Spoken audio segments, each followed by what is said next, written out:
store you asked about. That was the big party. Eric's staff had us all in this big aircraft hangar. It was like half a click long, okay? Just because my company got first blood, our table was right up near the dais. So I was right there. I'll never forget that night. Never. It was right after the toast. Old Champs was telling us what good boys and girls we were, how we served the Draconis March and Sons and all that, when the back door banged open. It was Major Anderley, and he had some job on Eric's staff, I can't remember. But he was dragging this shot-out lieutenant in a skin suit with him, all the way to the dais. "Tell him what you told me," Anderley said. "Show him." "Major, what is this?" Eric demanded. "People are starting to stare. Old Champs didn't like it when people stared without him telling them to." "I come from Milligan, Your Grace," the lieutenant said. Her hair was wreck, skin pale, like she hadn't slept in a month. "Straight here, high G, both ways." "Milligan," Eric said. They took it," the lieutenant said. "The snakes?" "No, not the snakes. It was the ravens. Except what?" The lieutenant, she held up a unit patch, tried to put it on the table, but she dropped it. It took a good look. It was a Cameron star. She said, "They all wore that." Most residents of the Inner Sphere would be able to recall the destruction of Clan Smoke Jaguar at the hands of the resurgent coalition forces in 3060. What happened next with the clans, partially due to the fog of war and the great distances involved, and partially due to the Inner Sphere's own degrading internal conflicts, what happened next is not well known. In many ways, the destruction of a clan on their own home turf sent a shockwave through the other clans. It set the stage for a new conflict, one where every long-time grudge and historic slight would be dredged up. It's said that civil wars are particularly nasty, and the wars of Reaving were no exception.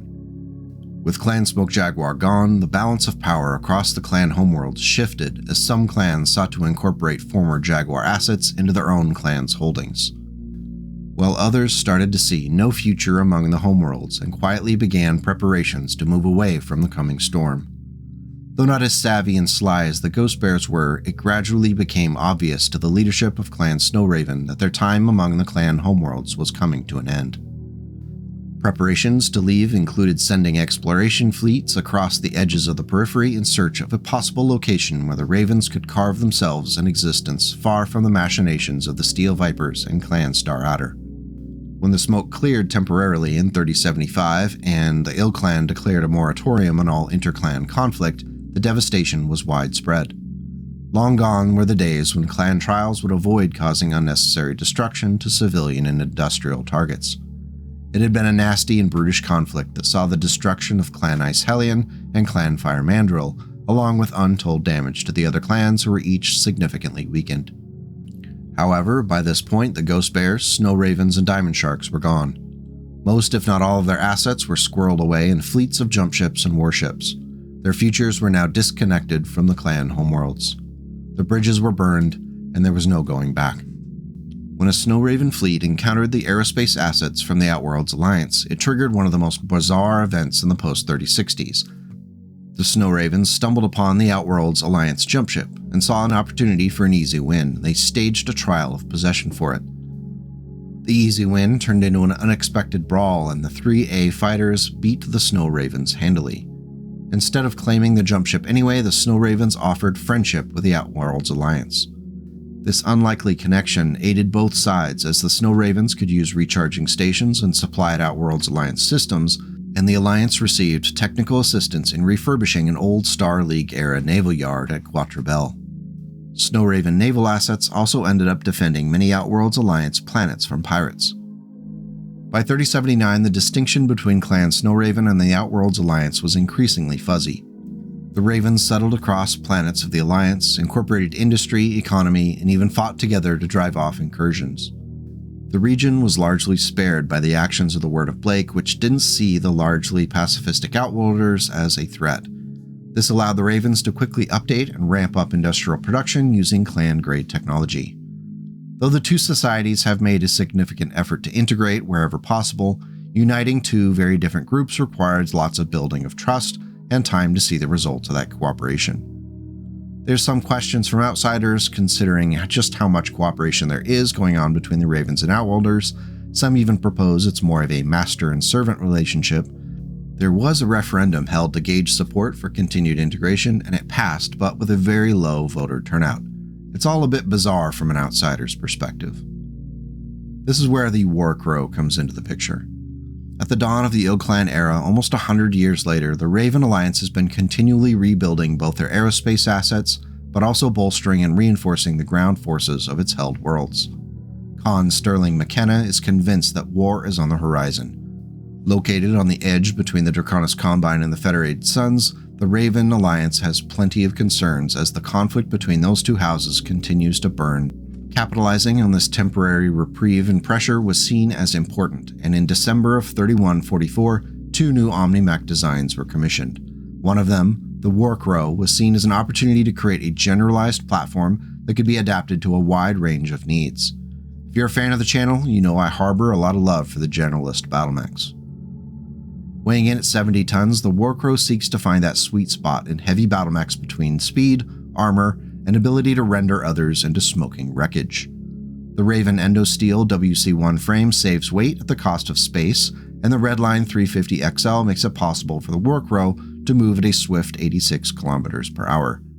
There aren't any standard jump jets, which is a bit odd for a Raven Battlemech, but they can be added later. 14 double heat sinks will be useful, and the 15.5 tons of compound LZ7 ferrolamellar armor provides 217 points of protection. That's less than standard armor, but remember it decreases the damage caused by incoming fire by 20%, and it limits the effect of special ballistics ammunition. For a rough comparison, the Grizzly only has 13 tons of standard armor, and the Nova Cat just 13.5 tons of standard, so the War Crow is one tough customer. When the announcement of the War Crow hit the general public, there was some drama as many felt the new Omni-Mech designs were an extravagant expense when there were more pressing domestic issues in the Alliance. There were even protests, and in a manner that seems downright un-clan-like, Khan McKenna met with local Outworlders to try and address their concerns without any threat of a crackdown on their speech. The resulting agreements hammered out between the involved parties included employment opportunities, as well as a clause that guaranteed 20% of the Omni-Mech production would go to bolster the Alliance Military Command ground forces. Time will tell if the buildup of the Raven Two-Men will be needed in the near future. You have faith in Alaric? You do not? What our friends on Terra told us concerns me. IlClan Ward is a man of great ability, and Clan Wolf has earned the right to be IlClan. Questionable things happen during momentous events. I care not what happened, but Ward hides much. He will say one truth to a bear and another to a raven. I see a man with many of his warriors dead around him, surrounded by enemies who will say what he must to win warriors to his side. IlClan Ward's words are like a treacherous glacier. We should be wary. After all the hardware and electronics packages were pieced together, what remained on the War Crow was 25 tons of pod space for weapons and equipment. For ease of understanding, all the available standard configurations include clan tech versions of the weaponry. The primary configuration features a pair of LRM-15s split between the left and right torsos, along with 2 tons of ammunition each. The primary damage dealer is the ER-PPC in the left arm, which is aided by a PPC capacitor. This boosts the possible damage to 20 at the cost of 5 additional heat. In the mid and close ranges, the War Crow Prime is aided by a pair of ER medium lasers and a pair of medium pulse lasers. The last available ton is dedicated to an additional heatsink which is needed in this warm energy weapon heavy loadout. That is 15 double heatsinks for a possible 48 damage Alpha Strike. That's plus 18 on the heat scale if the mech was to go all out. Obviously, this would be a rare occurrence, and heat management skills are necessary for this loadout. Personally, I would use the ER-PPC to crack armor, and then lay off of it when going in for the kill with the rest of the loadout. It is one nasty build for sure. If you're looking for something you can take out drag racing, the alternate configuration A may be the War Crow for you. It adds a supercharger to the right torso which allows the mech to become a hunter. The Hyper Assault Gauss Rifle 30 in the left arm is deadly for any light and medium mechs that wander too close. The ER Large Laser in the right arm is solid and reliable long-range damage, and the pair of ER Medium lasers bolster it at the mid-range. Finally, an ER Small Laser located in the head is the bane of infantry and battle armor. If you like the idea of a 70-ton mech running 10 hexes and using a Hag 30, I'd definitely recommend giving the alt configuration A a try. However, if you do prefer to see a Warcrow fly, the alternate configuration B may be the better choice. The addition of 5 jump jets gives the mech some appreciated agility, even though it does leave only 20 tons for weaponry. Opportunity cost spares no one, my friend. Thankfully, what remains was spent well on a few other choice items. A large pulse laser in the right arm is your primary weapon, though it is backed up by a Streak LRM-15 in the left torso, fed by 2 tons of ammunition. A pair of medium pulse lasers and an ER medium laser are backup in the mid and short ranges. It's a simple, less flashy build, and it could be quite painful for mechs that are chased down by this agile version of the Warcrow. At least it doesn't have any overheating issues unless you really push it with jumping and alpha striking. Our last official configuration, logically known as Config C, embraces the use of advanced tactical missiles with a pair of ATM-9s split between the 2 side torsos. Unfortunately, there are only 2 tons of ammunition for each, so some tough choices have to be made for ammunition types. A pair of ER large lasers back up the missile launchers and reinforce the configuration C as a powerful long-range sniper. A pair of ER medium lasers aid in the mid and short ranges. Finally, a coolant pod located in the left arm can help in those heated moments when you need to push the limits of the machine for just one more shot when it counts. That moment may arrive quickly as the 14 double heat sinks cannot handle the heat generated by both the ER large lasers and the twin ATM-9s. Reports from the field have been a mixed bag. While the mech is absolutely a heavy hitter, some have complained that it can be a bit tough to pilot on rough ground. In an incident in October of 3146, a star of mechs from the 5th Raven Wing cluster encountered what nominally looked like pirate forces rooting around the ruins of an old reunification war base. It didn't look like a normal pirate raid, especially when an Atlas K was spotted. When given warning to leave the site, the pirates attacked the Ravens. With the Atlas bearing down on Star Commander Phileas Howe's Warcrow A, the Raven fired his Hag 30 in response. The thick armor of the assault mech was able to tank through it, and ultimately the fight was dragged down into a nasty short-range brawl. Using his lasers, Howe was able to eventually work down the armor on the Atlas's knee, sending it crashing to the ground.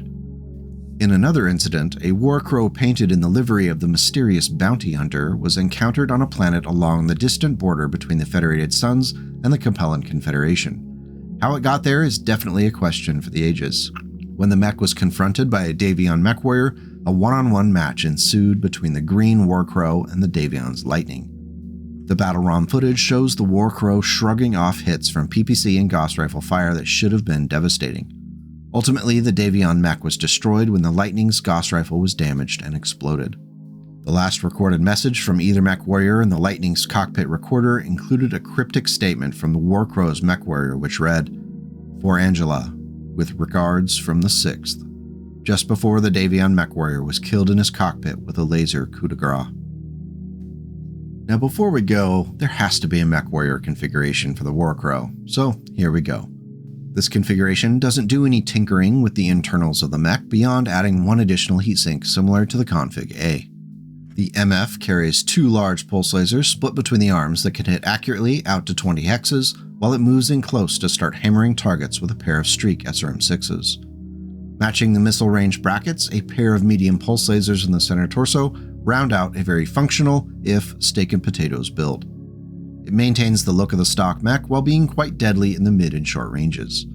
The heat can be an issue if you're alpha striking and running every turn, but it's not too crazy. I'm curious what you think. So why do we love the Warcrow? It's a really good example of the kind of solid mech design that I'd like to see from future IlClan era Battlemechs. It has one cool new feature, the lamellar armor, which is awesome because any more than that can really overwhelm people. If you start stacking 2, 3, or 4 new systems on top of a mech, I just start to tune out. Sorry, I am getting a little old. If the Raven Alliance can keep producing mechs like these, they're going to be on solid ground moving forward. Pun intended. So what do you think? Do you have your own Warcrow variant, or have you never even heard of this mech before? Let me know in the comments and we'll keep the conversation going. Thanks as always for coming out today where we talk some BattleTech. Please do remember to hit all the buttons if you felt the video was worthy and want to see more. Extra thanks to the channel members and Ko-fi people who go the extra amazing step of directly supporting the channel so I can keep this nonsense flowing. I really do appreciate it. Until next time, take care and go make the world a slightly better place today and tomorrow.